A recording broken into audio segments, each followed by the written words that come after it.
All right. Hello, everyone. Welcome to today's webinar. We're just going to wait a couple more seconds and let some more folks join before we actually kick it off.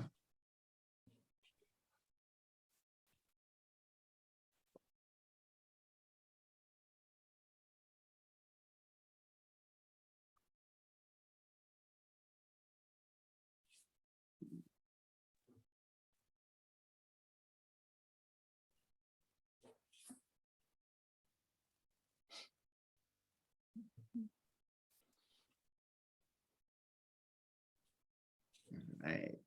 Folks are slowly coming in. Wait just another few seconds here, and then we will get started today.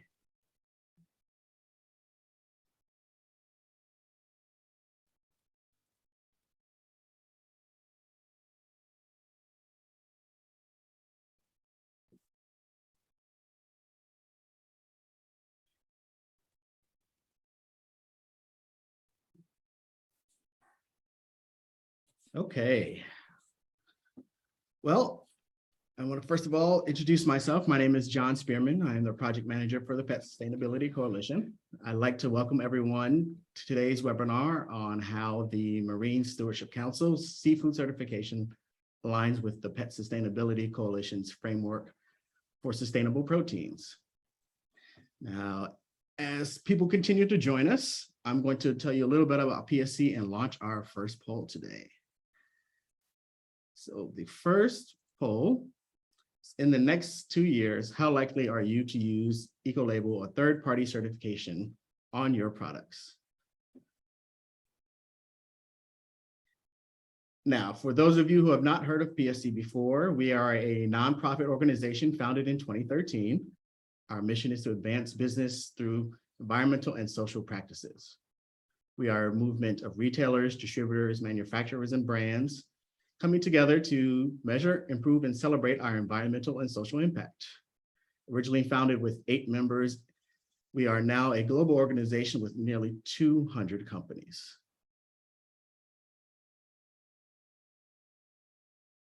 Just a little bit more about PSC. It's important to know that we have 2 primary ways that we work as an organization. First, we help member organizations on their sustainability journey by providing them a suite of benefits that incentivize them to measure and improve their impact. Second, we look at areas of impact that are too large for companies to solve on their own. We have identified 3 areas of cornerstone for our cornerstone initiatives. Those are diversity, equity, inclusion, sustainable packaging, and sustainable proteins. Now just take a look at the poll results here. It looks like the bulk of you, 58%, are very likely to use an Ecolabel or a third-party certification in the next couple of years, and only 4% not likely. So great to hear as we move forward. Now, I think I might have went too far. Nope, that's it. So just a little bit about our 4-factor framework. In 2018, PSC started looking more into proteins and started working on how to bring the industry together on a common place to start to define and determine the right direction of sustainability in the industry. The result of that work was the 4-factor framework, which you see in front of you. 4 factors being environmental impact, social impact, nutrition, and animal welfare. Hey, John, we're not seeing any slides right now. I'm not sure. Oh, hold on a second then. Sorry. Thank you for saying that. What happened? Is that, can you see it now? We can. It's on today's guests. Yes. Okay. So for today's webinar, we have 2 guests from the Marine Stewardship Council, Angelina Skowronski and Ken Cuthbert, who will be walking you through a little bit about MSC and how it aligns with PSC's 4-factor framework. And now I will pass it on over to Angelina and Ken. Thanks, John. I will share my screen. Thanks, John, for this opportunity, as well as PSC. We've done this several times. These webinars explaining and introducing everyone to the PSC or to the MSC and how we operate with the PSC. So once again, we certainly appreciate this opportunity. Angelina, you are sharing your note screen, just so you know. Thank you. Let's see if you see that. Yeah, I'm trying to switch. Yeah, no worries. No Switch worries. screen. Okay. Is it under display settings up along the top? Display. The thing is, I'm only seeing. You know what? We legitimately practiced this before everyone got on the call, and it worked. It worked beautifully, and now it's not working. Let's see here, because I'm not. The Zoom screen is taking over, and it's not letting me see the top of my. Let's try this. If you hit escape, it should let you out of the full screen for Zoom, I believe. Okay, I can share screen too. Technical gremlin. folks. There we There it go. There we go. There we go.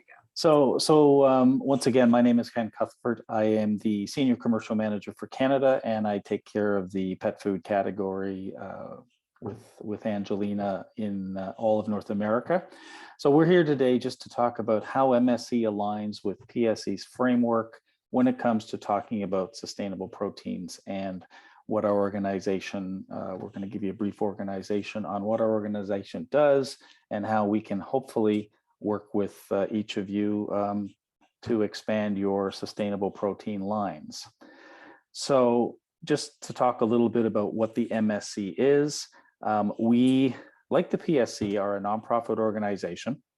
We have been around now for 25 years. So back in the late 80s, if you can all just take a minute to picture what the ocean used to be like.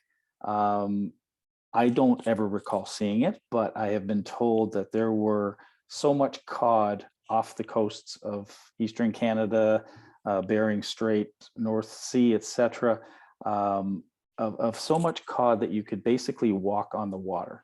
And what happened was overfishing was a major problem back in the late 70s, 80s. And what happened was that cod species became extinct. So what our organization does is we are standard setters. We set 2 standards globally for the way fisheries are to be managed, as well as how the supply chain operates. So our vision is basically to bring that ocean population and health back to life for future generations. And how we do that is by using our eco-label and fishery certification programs to ensure that we reward fishing practices by fisheries answers through the supply chain, trying to influence the choice that people make when they're buying seafood, whether it be at a retail seafood store, retailer, or pet food.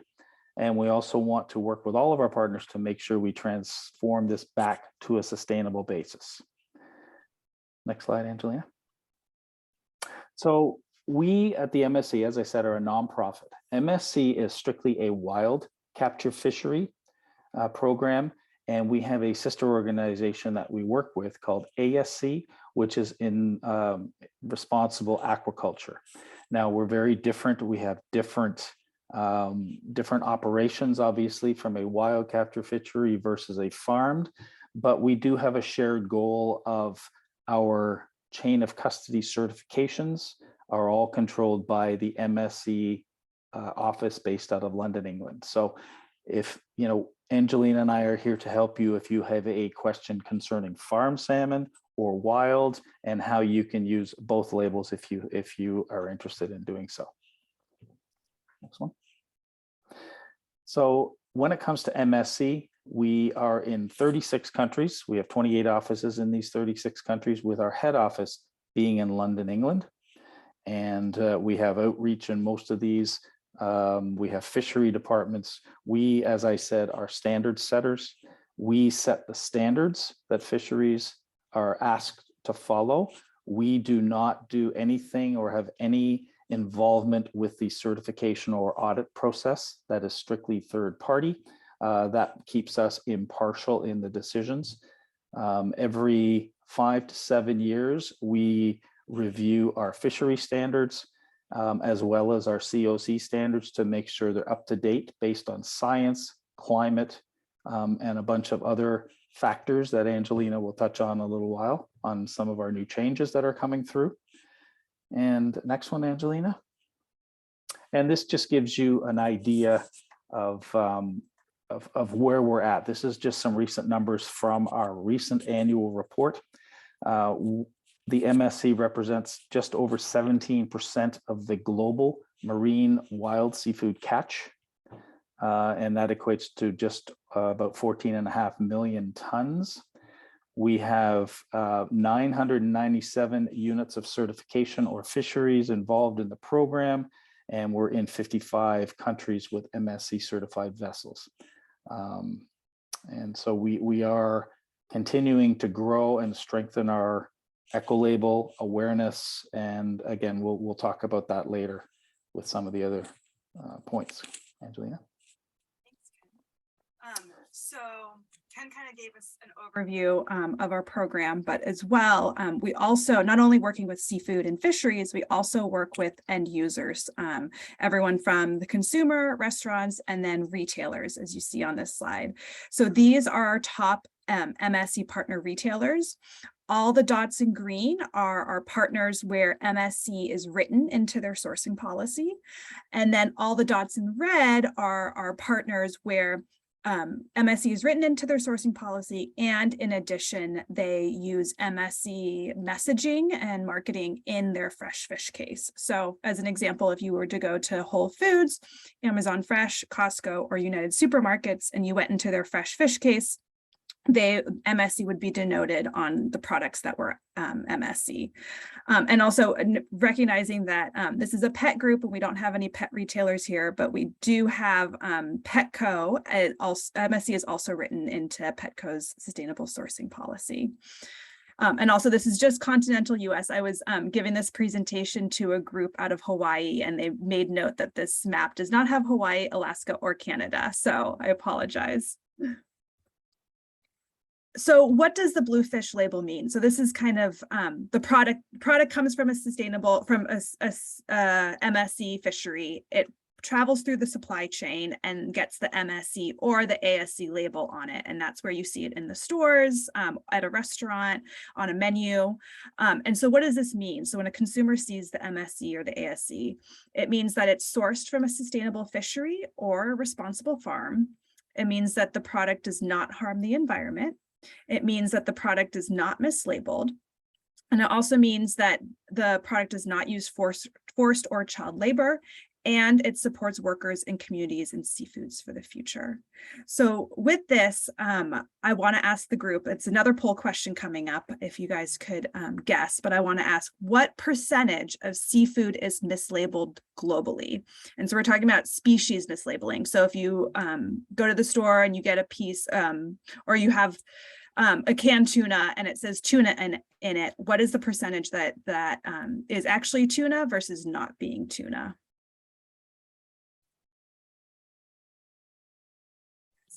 We'll give it a couple more seconds here. Let's see if a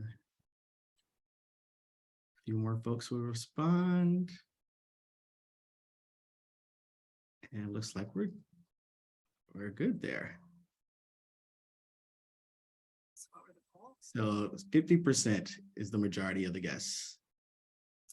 Good guess, good guess. What was the percentage? Oh, I see it now. Okay, 50% majority, some chose 70, some chose 30. So those who chose 30, you guys are correct. It is about 30% of seafood. Let me get to there we go. Seafood, 30% of seafood is mislabeled globally. So when it comes to the MSC eco label, there was a study done in 2019 in 18 different countries, and they tested 1,400 MSC products, and they genetic tested it for the species, and they found that 99.1% of all MSC, or of the MSC labeled product that they tested, was correctly labeled with the correct species. So this is an additional assurance into our program that what you're getting is actually what, what you're purchasing is actually what you're getting. And so it could be the correct species, but also assuring that it is coming from a sustainable source. And so now, so that's a brief overview of our program. So now we're going to get into the nitty gritty of how our program in specific fits into PSC's four-factor framework for pet protein ingredient sustainability. So the first one being environment, and this was an easy one for us to go through. And so when looking at the environmental impact, PSC makes recommendations for choosing any of these certifications, using the certification. So MSC, ASC, there's also USDA Organic, Rainforest Alliance. Proudly, MSC is on that list. And how we fit into this is that our fishery standard is very robust. It's best in class in the world. There's other fishery programs out there, but they are not as rigorous as the MSC. And the reason why is because we look at 3 different principles. And within these 3 different principles, there are 28 indicators that go into the details, and I'll go over each of the principles briefly. So the first indicator is sustainability of the stock. So our standard looks at, what is the stock doing? The rate of which fisheries are fishing, is it sustainable? Is it going to continue so that we're not fishing all the fish out of the water? Is it, is there quotas or management involved so that to prevent overfishing? The second principle is ecosystem impacts. So in where these fisheries are the areas that the fishermen are fishing, is it also the type of gear that they are fishing? Is it detrimental to the ecosystem and the environment? Are they catching bycatch? Bycatch being things that you don't want to be catching, sharks, dolphins, whales, turtles. So reducing the impacts on the outer ecosystem. And in addition to marine life, it's also coral reef. Is this fishery is it not interacting with the coral, things like that.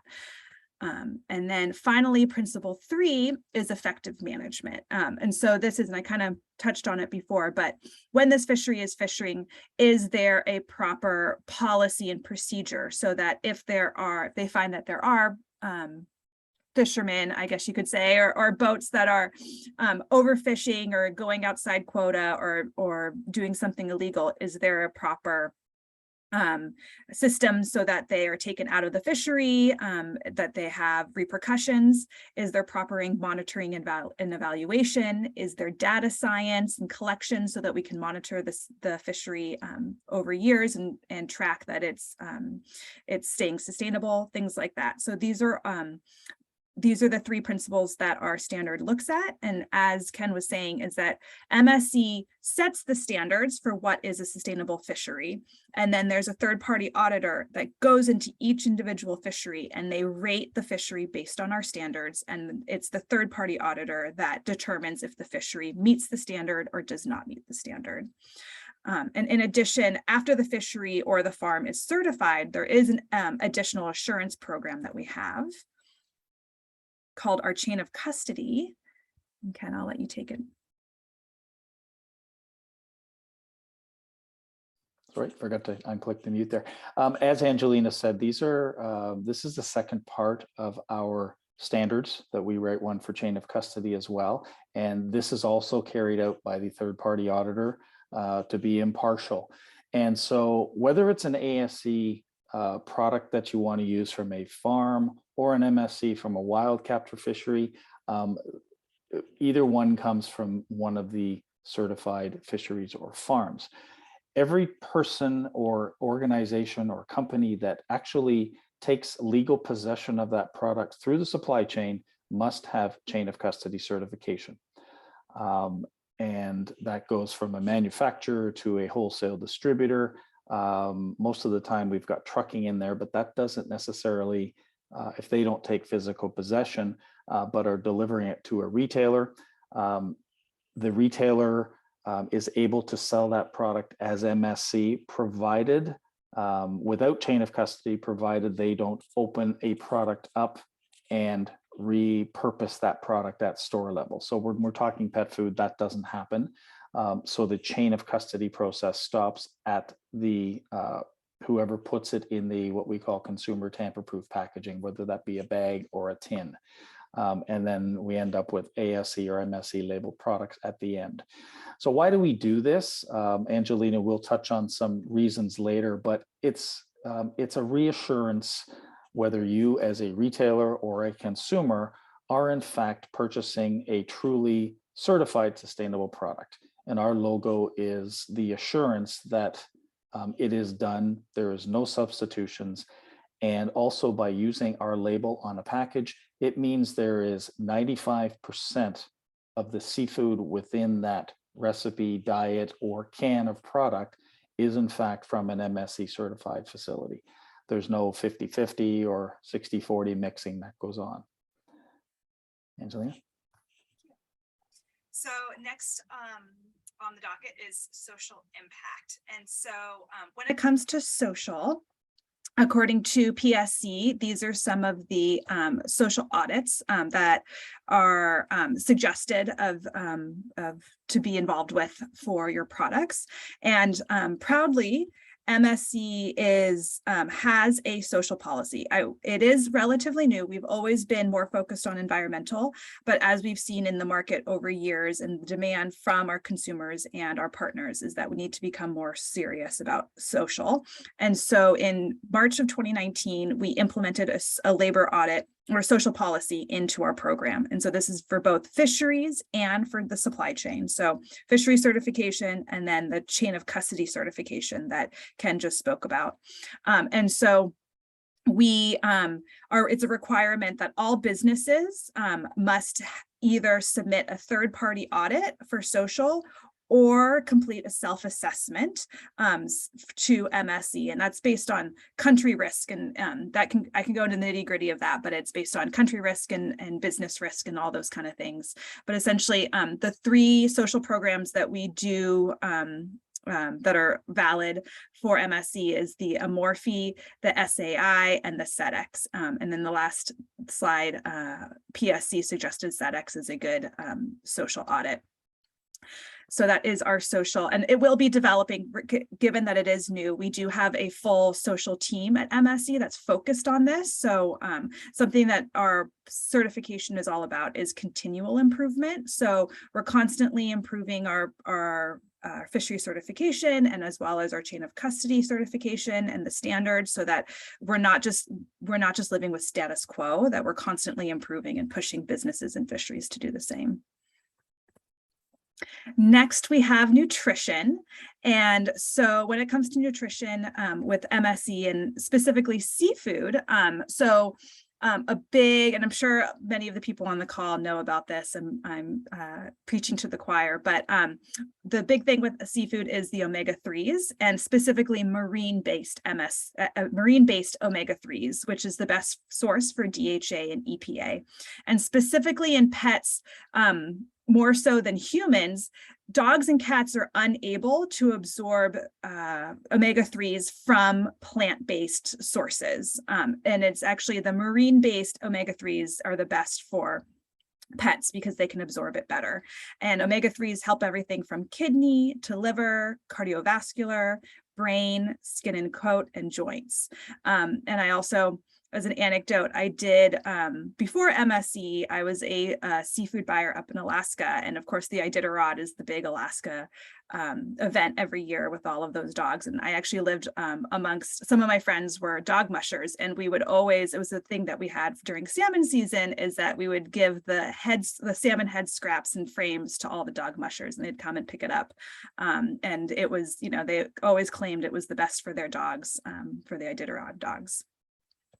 And so some of the MSC certified omega-3 species that we do have are salmon, cod, tuna, pollock, krill, herring, menhaden, and as well as algae, surprisingly, if you're going for a vegetarian diet, or if that's something that you want to market for. We do have a marine-based omega-3 product made out of algae, and that is an ASC product, so aquaculture stewardship product, so it could bear that label on the product.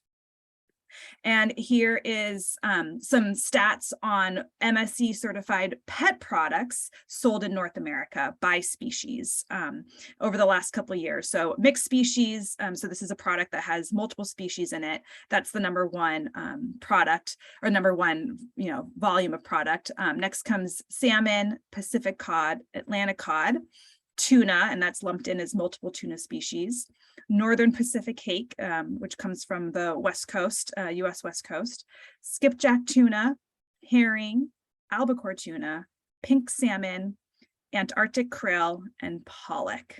So those are the main seafood sources in North America for MSC pet food. And lastly, we have animal welfare. So how does MSC fit into animal welfare? Well, we are a capture fishery, so we are taking fish out of the ocean, but what, as I explained before with our standard, we also try to protect the environment that the fisheries are in. So where we come in with welfare is in our standard, we have some principles in there where we are protecting endangered, threatened, and protected species. So essentially what this means is any fishery that captures any endangered species in CITES Appendix 2 or the CMS Appendix 1 and 2, they are not allowed to catch those species as a bycatch.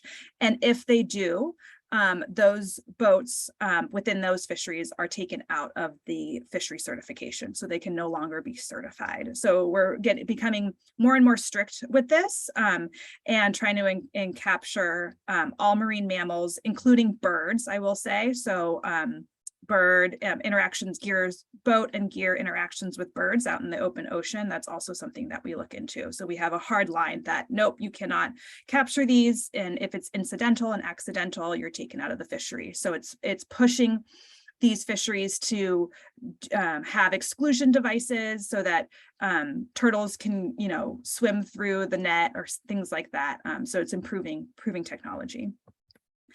Another thing that we are also serious on is sharks and shark finning. So sharks are not MSC. We don't have an MSC certified shark fishery, but in addition, we do request or require all fisheries who bring on sharks on board as a bycatch, as an incidental, that the shark must have their fin naturally attached. This has been a problem for many fisheries, particularly out of Southeast Asia, where a boat will go out for, let's say, tuna, they get shark as a bycatch, and this would be like a shark that's not on the threatened endangered list, and they would just shark fin, they would cut off the fins, throw the bodies back into the ocean and bring the fins in, and so only the tuna, let's say, would be MSC certified, the sharks would not be. So what we're saying now is that if this happens, the boats must bring the sharks naturally attached with their fin, and the reason for this is for us to do proper identification to make sure that the sharks that they are bringing in are not a part of the endangered and threatened species list. And also it's just trying to improve best practices for our fisheries so that we're not shark finning and throwing the bodies back out into the ocean. And then finally, when it comes to animal welfare, we do have a strict policy on minimizing ghost gear. And so what ghost gear means is basically if a boat accidentally loses their gear, so it's a net or if it's a pot and it goes into the ocean, they can't retrieve it. Well, even though the gear is not fishing for the boat, it's still fishing in the ocean, and it tumbles through the ocean, and then it catches turtles and dolphins and all the things. It gets caught on coral reef. This is something that we don't want to happen. And so what we have is a new policy that standardizes how boats need to handle ghost gear across all of our fisheries. So this is improved improved devices so that all of their gear is tracked, so that if they do lose it, it's GPS and they can go find it again, is one example, as well as retrieval programs so that you, after a season, you go and you retrieve all the lost gear out in the ocean. So becoming more strict so that we are minimizing ghost gear. And that, I would say, is the end of how MSC integrates into the PSC 4-factor framework. We do have a couple extra slides on consumer insights, but before we dive into those, I did want to open it up to questions from the group. Thank you, Angelina and Ken. There are several questions we have for you. The first one is there an opportunity for pet products to claim, quote unquote, contains MSC or ASC certified fish species without ingredient comprising 95% of the product? It says most pet foods and treats will contain less than 95% of a single product. Yeah, to jump in that, to clarify, it's 95% of all the seafood product. So recognizing that, you know, the seafood portion might be only 10% or less than 10%, and there might be grains, there might be other things involved. Of the seafood product, 95% of that needs to be from MSC or ASC in order to bear the label.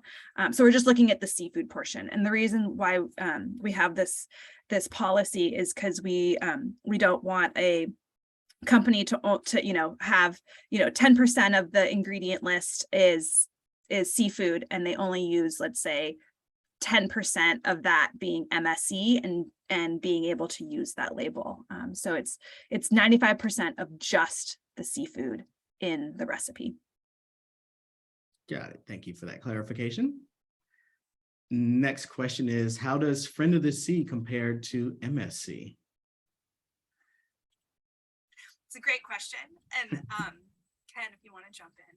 Yeah, I was just going to say that Friends of the Sea is especially when it comes to North America, we're very similar. I believe they have, I'm not super aware of how their program is integrated when it comes to certifications and stuff.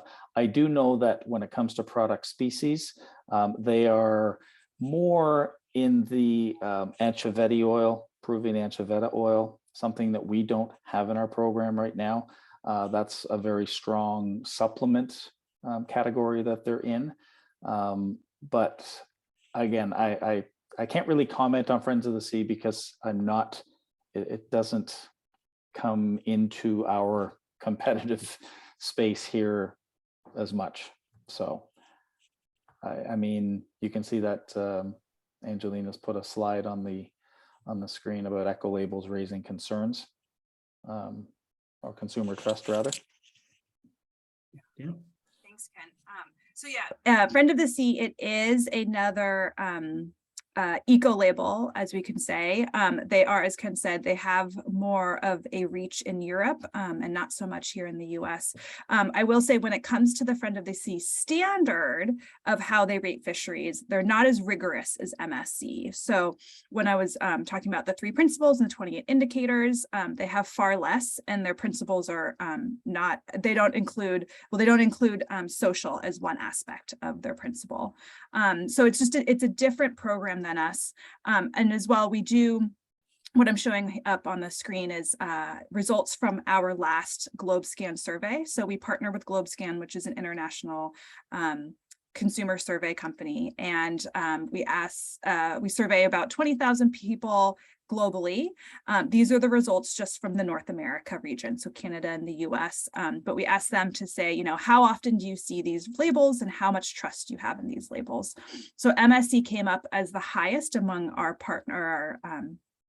colleague labels, I would say. And so we have a high trust of 46% among North American consumers, as opposed to 35 to 42% trust in other labels such as Alaska Seafood, RFM, which is Responsible Fisheries Management, Friend of the Sea, and as well BAP. And BAP is Best Aquaculture Practices. So that's more of a similar to ASC.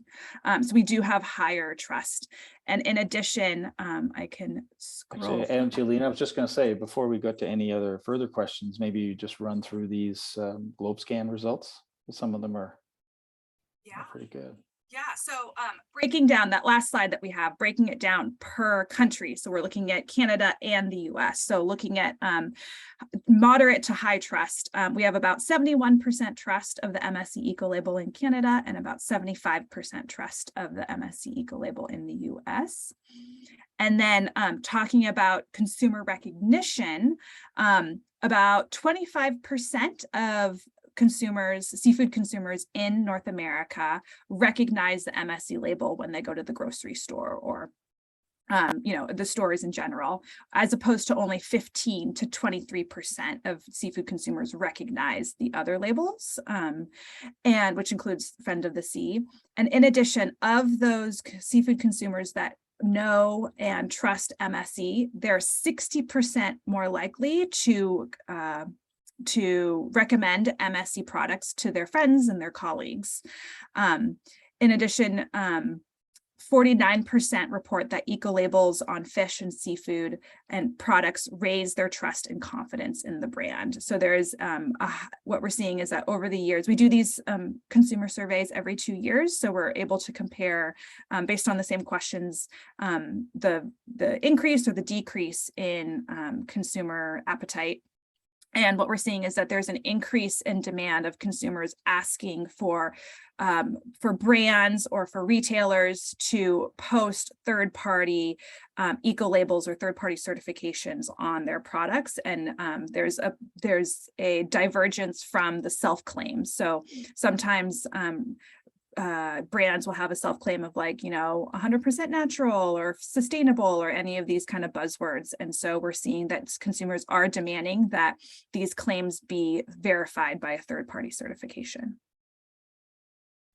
As are retailers. So what we're finding is a lot of retailers, both in the pet space, but also in consumer space, such as, Walmart, Costco, the bigger retailers, that's actually a big part of their sourcing policies, and they are specifically asking their customers as an assurance to them that our logos show up on pack, and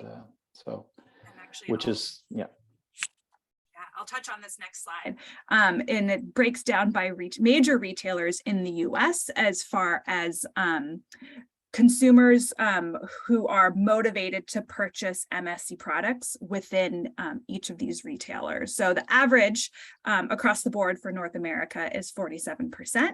But then what we can see here are the differences in the type of consumer at the different retailers. So Whole Foods, Wegmans, Target, and Amazon being some of the highest as well. Basically, all of the ones listed here are above the average seafood consumer, but Target, Wegmans, Whole Foods, and Amazon being the highest. Great, thank you. The questions keep rolling in here. So let's go with, can a manufacturer of pet food make a claim that its food contains MSC fish without using the label? No. Well, the label is the assurance piece, and it's the chain of custody piece that's very important. And going back, and I'll try to scroll back to many slides, but essentially, so the fishery is certified sustainable, and as the product moves through the supply chain, every hand that exchanges that product, whether it's in raw form all the way to the end point where it's a packaged item, they must be under chain of custody certification. And without that chain of custody certification, you can't message MSC. And the reason why is because there's no way for us to verify that it actually came from an MSC source without that chain of custody. So, and I'm just going to scroll back a bunch. So you're going to see all the slides all over again. But basically, you need to message MSC your product needs to have chain of custody. And to kind of to go more into it. So when it comes to the pet food space, we do know that a lot of brands use co-packers. We do have a list of co-packers that are MSC certified. Okay, so this is the slide I was looking for, but we do have a list of co-packers that are already MSC certified. So if you are using a co-packer that's already MSC certified, you can go ahead and start labeling. There's a couple more steps to labeling. It would be getting in contact with Ken and I, and we get you set up, you sign an eco-label license agreement. But essentially, if your co-packer is already sourcing product and they're chain of custody certified, you can jump on that and use the label. But essentially, if you're not chain of custody certified, you cannot message MSC. Thank you for clarifying. Next question. How does MSC support suppliers to become certified? And how long does it take? And is it cost for suppliers? Can take that one, Angelina. I mean, from a supplier, the cost would be obviously just the audit fee to become chain of custody if they currently do not have chain of custody. There is no fee to sell the product, no royalty fees paid in a wholesale. The royalty fees get paid, for example, at a consumer tamper-proof package. So if you're purchasing through the supply chain, there should be no added cost for product. It's just an assurance that it is coming from the certified fishery throughout the supply chain. I can't remember if there was another part to that or not. John? Just the cost. The cost, yeah. Right. Yeah, so this slide I have up here is essentially steps to becoming an MSC partner. And so the first step being you can contact an MSC representative. So that would be Ken or I. We help you assess if you're already or need to start sourcing from an MSC certified supplier or co-packer. And if as an example too, is if you are working with a supplier and they are not MSC certified, we can also help with that process. But there is, as Ken was saying, there is an audit process, and we definitely can hold their hand all throughout the process. So next is sign an eco-label license agreement with MSC and pay the annual fee. And then once that is signed, you can start designing your packaging with the MSC logo.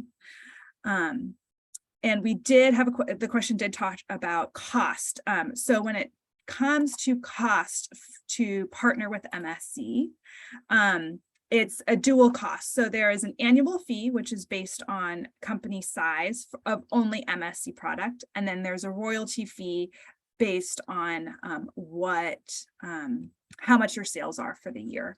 And so the annual fee is paid annually and upfront. And then the royalty fees are also paid annually, but that's after the sales have been made. So this is the tiering that we have. And so essentially, if you're a company and this is only based on your MSC sales, and it's also wholesale value. So let's say you're a company and you want to use the MSC eco label on one product, and you predict that your wholesale value of that one product is going to be about $100,000 US. So you'd fall under this first tier here, and all of this because we are a British organization. So these are all in Great British pounds, and we do have to do the exchange rate translations every time. But essentially, 0 to 250 Great British pounds, your annual fee is 200 Great British pounds. And then at the end of the year, after you have your sales, you pay a royalty fee, and the royalty fees are a tiered approach. So if your sales are under 10 million Great British pounds, your royalty fee is 0.5% of that wholesale value. After the first 10 million, your royalty rate goes down to 0.45%, and then so on and so forth. So it's the first 10 million at 0.5, the second 10 million at 0.45, and then it decreases after that. So that's essentially the fees for our program. I will say that becoming a partner and paying these fees, it's not just, okay, I can use the MSC eco label and that's it. We do provide a lot of marketing materials, and we can, help out with a lot of different ways. We could do press releases on new products, get it into all the industry magazines. We can assist when it comes to developing your booth for trade shows. We do a lot of we call them kind of like marriages at MSC. So we can like link you with a retailer that's looking for MSC product or for new sources of MSC raw product. So there's different ways that we can have this relationship. So it's not just you pay the annual fee, you pay the royalty fees, and that's it. It's like, no, there's a lot more that we're able to offer the brands and retailers. And Angelina, I just wanted to add, depending on the co-packer you use, some co-packers pay this annual fee on your behalf, and it would include that in your price of your product.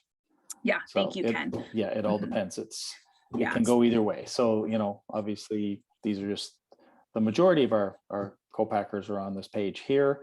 There has been some merging. I think CJ is now Alphea, but you know, we're happy to contact either Angelina or myself, and we're happy to put you in touch with people, tell them that, you know, explain the situation, who they buy from. And again, these are just the co-packers. We deal with other, you know, rendering companies such as Schooler, other, you know, people right at the fisheries who produce menhaden for pet foods specifically. So, you know, we're here as a resource for you to use to help the business. Yeah, and as Ken said, you know, these co-packers that are listed here are already MSC certified. And again, when it comes to like the annual fee and the royalties, they have the ability to do it for you. So you're just paying them a fee to have that MSC eco label on pack. But even so, we do, this is the marketing piece of it, is that we do have 3 national campaigns throughout the year. And so these are opportunities for brands to get involved, get into some trade magazines, do some social media advertising. We do offer a lot of assets that can be used. We can do tailored advertising in retail stores, things like that. So the opportunities are endless, and there's no additional fee for any of the marketing stuff. It's once you're a partner, it's available to you. Thank you. All right, we have a few more questions here. What price premium would brands expect to pay for MSC certified fish ingredients?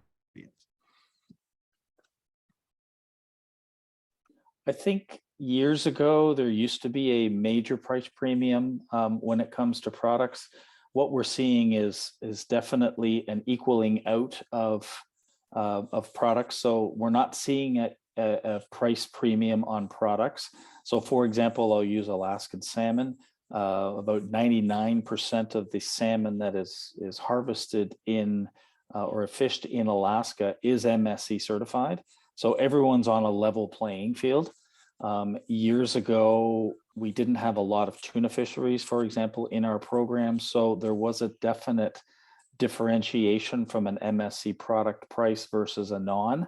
But as more fisheries are coming into the program, we now have a lot of the tuna fisheries globally as MSC certified. So the price is equaling out.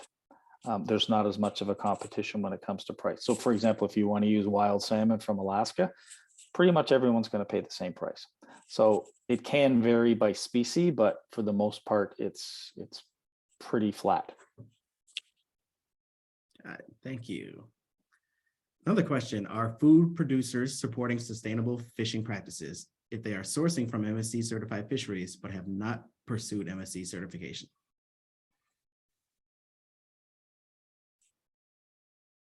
I'll let you take that. Yeah, can you just repeat that, John? I'm not sure if I'm able to answer that, but I'll try. Yep, I will repeat it. So are food producers supporting sustainable fishing practices if they are sourcing from MSC certified fisheries, but have not pursued MSC certification themselves?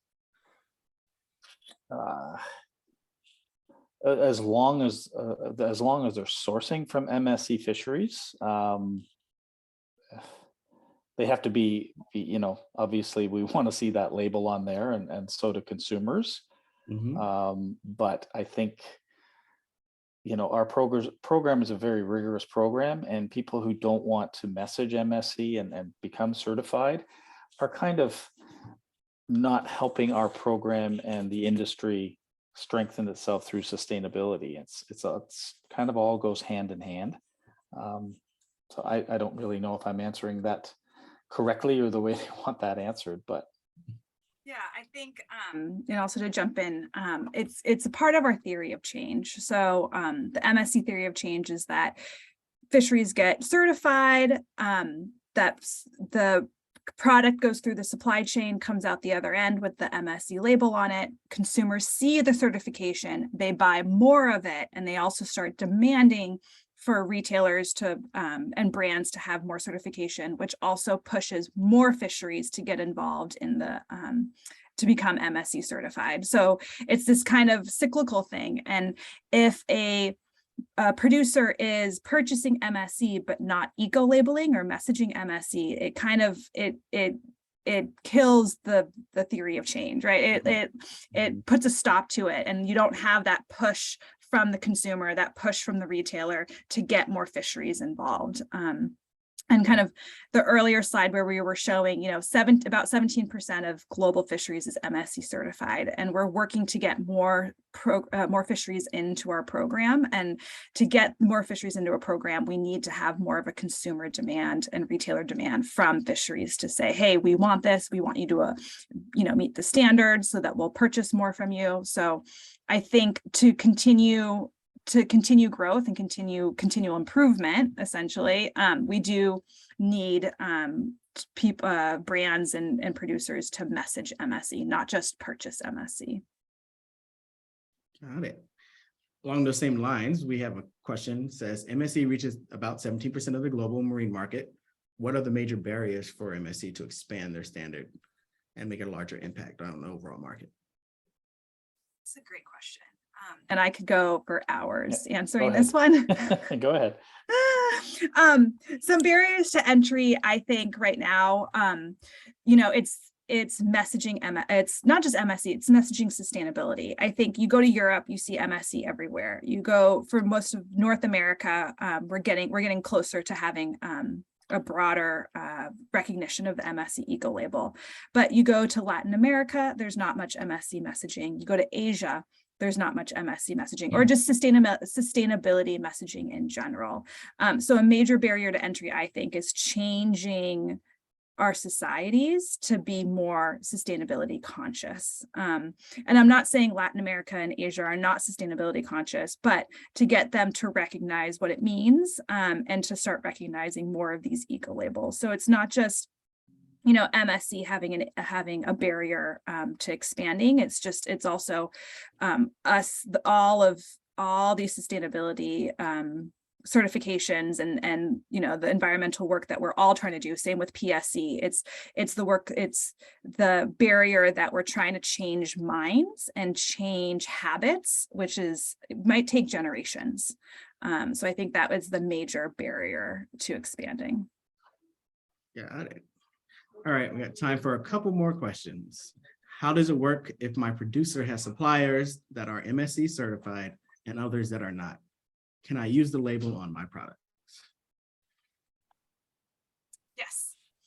They don't have to be your producer, or rather your co-packer or your manufacturer does not have to only source 100% MSC. Your product has to be MSC, 95% MSC for the seafood. But if your manufacturer is, sourcing from here and sourcing from there, and they do source from, let's say, one MSC fishery, as long as that one MSC fishery is going into just your going into your product exclusively, then you can message MSC.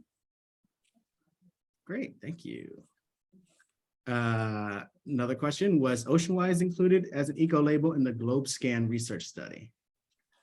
I guess I can answer that one since I'm Canada and Oceanwise is Canadian organization. Oceanwise is an organization that's been around for just over 10 years, I believe 10 to 15 years. And the difference in their program, we're both collectively working, obviously, with the vision of bringing the ocean health back to life.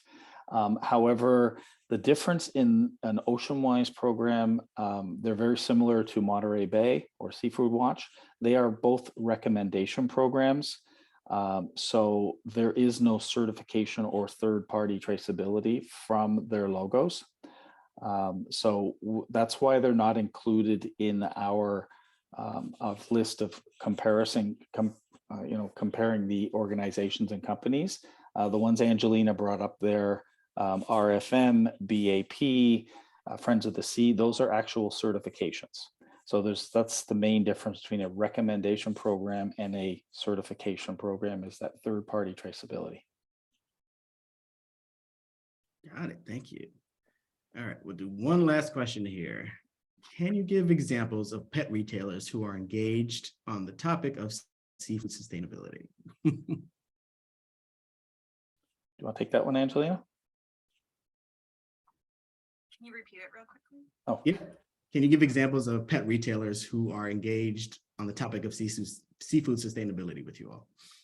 Yeah, so our MSC is written into the sourcing policy for Petco. We also have a relationship with Mud Bay, which is a regional Pacific Northwest regional pet food store. I live out here. I live in Oregon, so that's where I go shopping for my dog. But so they are also another one. I will say too, those retailers that you did see, Whole Foods being one of them, a big pet sector within that store. So we do work with their buying teams to kind of help them find more MSC product, as well as Costco is another one that we do work with finding more MSC product for their pet line. So not even just specific pet retailers, but also with regular retailers, but also working with their pet teams to help them find new MSC product for their shelves. Great. Thank you, Angelina and Ken, for a wonderful webinar and explanation of how PSC's framework matches with MSC and just overall information about MSC. I would like to invite you all to just rate this webinar as we start to close out. And I will want to as well inform you all about the upcoming webinar in November, why signing the packaging pledge is good for your business. You will receive additional information about that as we move forward. Again, thank you, Ken. Thank you, Angelina. Appreciate all the time and effort you put into it today. And yeah, we look forward to the next time we can work together on another webinar, if I could speak. thanks to PSC for the opportunity again. Absolutely. Thank you all for the great questions. Yep. Okay, thank you, everyone. We will see you at the next webinar. Thanks. Bye-bye.